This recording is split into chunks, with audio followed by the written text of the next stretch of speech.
محبت انسان کی فطرت کے اندر شامل ہے۔ انسان اپنی ذات سے محبت کرتا ہے، اپنی چیزوں سے محبت کرتا ہے، اپنے ارد گرد لوگوں سے محبت کرتا ہے۔ انسان جو محبت کرتا ہے وہ کبھی دینی رشتوں کے تقاضوں کی وجہ سے محبت کرتا ہے، کبھی خونی رشتوں کی بنیاد پر محبت کرتا ہے، کبھی کسی سے مفاد کے لیے محبت کرتا ہے، کبھی کسی سے مال حاصل کرنے کے لیے محبت کرتا ہے۔ الغرض انسان کی فطرت کے اندر محبت شامل ہے اور انسان محبت کرتا ہی کرتا ہے۔ اور محبت ایک ایسی چیز ہے جو بدلے میں فقط محبت کا تقاضا کرتی ہے۔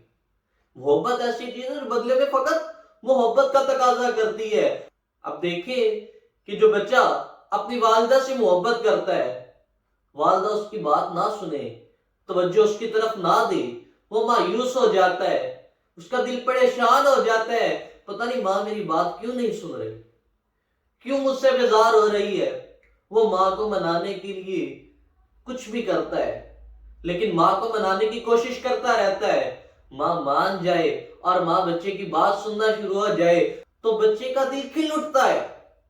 بچہ اپنی ماں کی محبت اس قدر چاہتا ہے کہ بچے نے محبت کی ہے اور تقاضا بھی ماں سے محبت کا ہی رکھا ہے کہ ماں کی محبت دوبارہ ایک دفعہ مل جائے۔ اور یارو جو 70 ماؤں سے زیادہ پیار کرنے والا ہے اس کی محبت کا تقاضا بھی تو دیکھیے نا۔ انسان جب اس سے محبت کرتا ہے تو پھر تقاضا بھی تو ہم یہی رکھتے ہیں نا کہ وہ رب رحمان جو جب دیتا ہے تو وہ یہ نہیں دیکھتا ہی کہ یہ کالا ہے، یہ گورا ہے، وہ یہ بھی نہیں دیکھتا یہ امیر ہے، یہ غریب ہے، وہ سب پہ کرم کرتا ہی جاتا ہے، کرتا ہی جاتا ہے۔ اور اگر اس رب کی محبت میسر ہو جائے، ہم دنیا میں طرح طرح کی ٹھوکریں کھاتے ہیں، طرح طرح کی جگہوں پہ جا کے جھک جاتے ہیں، بخدا اگر رب کریم کی محبت مل جائے اور رب محبت کرنا شروع کر دے، وہ سوچو جو بن مانگے اتنا عطا کر رہا ہے، جب مانگو گے اور اس کی محبت مل جائے گی تو پھر وہ کتنا عطا کرے گا، پھر وہ کتنا عطا کرے گا۔ تو سامعین مکرم، آئیے کہ رب کریم اپنی محبت کے بارے میں ارشاد فرماتا ہے، قل ان کنتم تحبون اللہ فاتبعونی یحببکم اللہ۔ اے پیارے نبی آپ ارشاد فرمائیے اگر تم اللہ کی محبت چاہتے ہو کیا کرو؟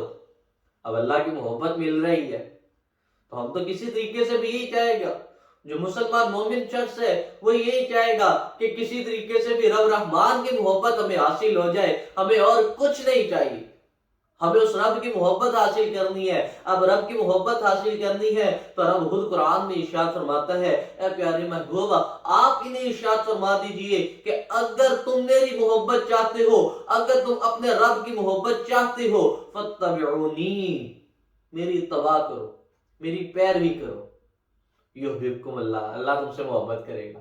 اب انسان ہے تو انسان ایک چیز کو حاصل کر لے نا تو اس کی خواہشات بڑھتی چلی جاتی ہیں، یہ مزید چیزوں کی خواہش کرتا ہے۔ سمجھانے کے طور پہ ایک میں واقعہ آپ کے سامنے عرض کر دیتا ہوں کہ واقعہ کے اندر آتا ہے نا کہ بادشاہ اس کو بڑے اپنے مال و منال کا بڑا فخر تھا کہ میرے پاس بڑا مال ہے، اور وہ مال کی شہرت کے لیے نکلا۔ اس نے یوں کیا کہ آج اپنے غلاموں کو کہا جاؤ جا کے بازار میں آواز لگا دو، ندا دے دو، اعلان کر دو کہ بادشاہ آج آ رہا ہے اور تم میں مال تقسیم کرنے والا ہے۔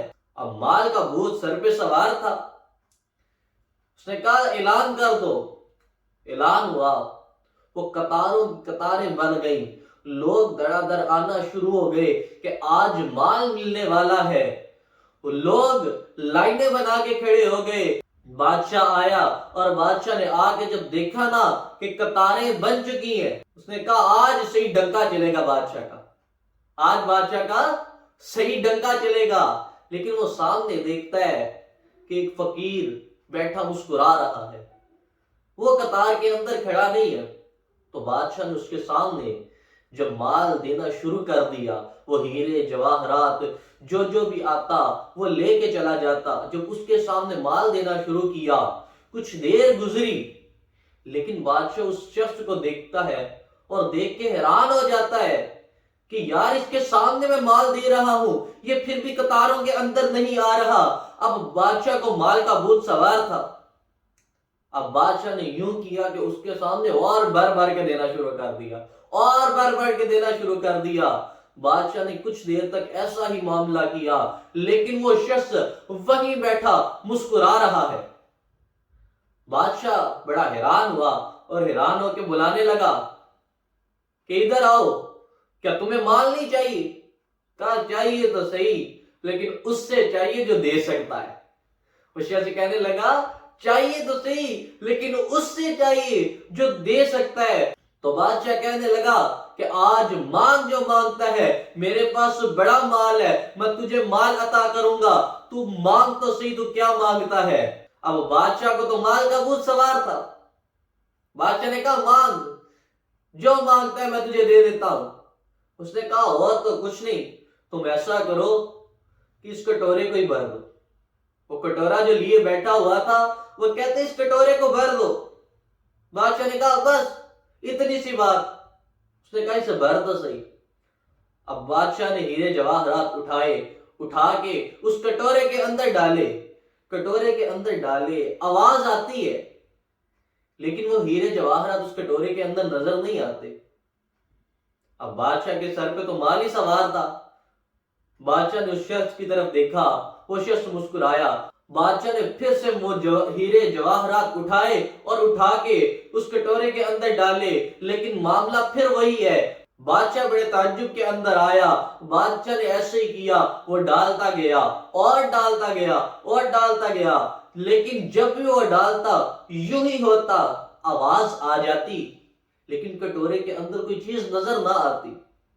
وہ آخر تنگ آ گیا، تھک ہار گیا، اور تھک ہار کے کہنے لگا اے شخص بتا تو صحیح کہ یہ کٹورا کس چیز کا بنا ہے، یہ کٹورا کیا ہے کہ اس کے اندر تیرے سامنے میں مال ڈالتا بھی ہوں، آواز بھی آتی ہے، لیکن وہ مال نظر نہیں آتا۔ تو وہ شخص کہنے لگا یہ عام کٹورا نہیں، بلکہ یہ انسانی حاشیات کا کٹورا ہے کہ جسے رب رحمان کے علاوہ کوئی بھر نہیں سکتا، کہ انسان کی حاشیات بڑھتی چلی جاتی ہیں۔ جب اسے کوئی لا حاصل چیز حاصل ہو جائے، پھر وہ اگلی لا حاصل کی طرف چلا جاتا ہے، اس کی حاشیات بڑھتی چلی جاتی ہیں۔ اسی طرح اب آگے چلیے کہ رب رحمان نے فرمایا فَاتَّبِعُونِی، کہ اے محبوب جب یہ آپ کی پیروی کریں گے یحببکم اللہ، اللہ ان سے محبت کرے گا۔ اب انسان ہے، انسان تقاضا کرتا ہے اور چیز کا۔ اللہ فرماتے ہیں کہ جاؤ کہہ دو یغفر لکم ذنوبکم، تمہارے گناہ بھی بخش دے گا، اللہ تمہارے گناہ بھی بخش دے گا۔ اور ایک مقام پہ یوں آیا کہ اللہ اور اللہ کے رسول کی اتباع کرو تاکہ تم پہ رحم کیا جائے۔ اور آج ہم بڑی بڑی کامیابیوں کو حاصل کرنے کے لیے دوڑتے رہتے ہیں۔ آؤ رب رحمان قرآن کے اندر ارشاد فرما رہا ہے جس نے اللہ اور اللہ کے رسول کی اتباع کی، تحقیق اس نے بہت بڑی کامیابی حاصل کر لی۔ یہ بہت بڑی کامیابی ہے رسول اللہ کی اتباع کرنا۔ دیکھیں تو صحیح کس کی اتباع کا کہا جا رہا ہے، اس کی اتباع کا کہا جا رہا ہے کہ جس کے بارے میں کسی شاعر نے کیا خوب کہا کہ تو وجہ میرا محبوب نہیں ڈٹھا، جنوں ویکھ کے چند شرماوے تے بجلی ڈردی لشک نہ مارے، متا بے ادبی ہو جاوے جیو پاوے ہتھ پھلا وچ، ہتھ پھلا تو ود جاوے، ادھی راتی دن چڑھ جاوے جیو زلف ہلاوے، آزم ایڈا سونا ماہی سانو کدرے نظر نہ آوے۔ اللہ سے دعا ہے اللہ تبارک و تعالیٰ صحیح معنوں میں اتباع کرنے کی توفیق عطا فرمائے، آمین۔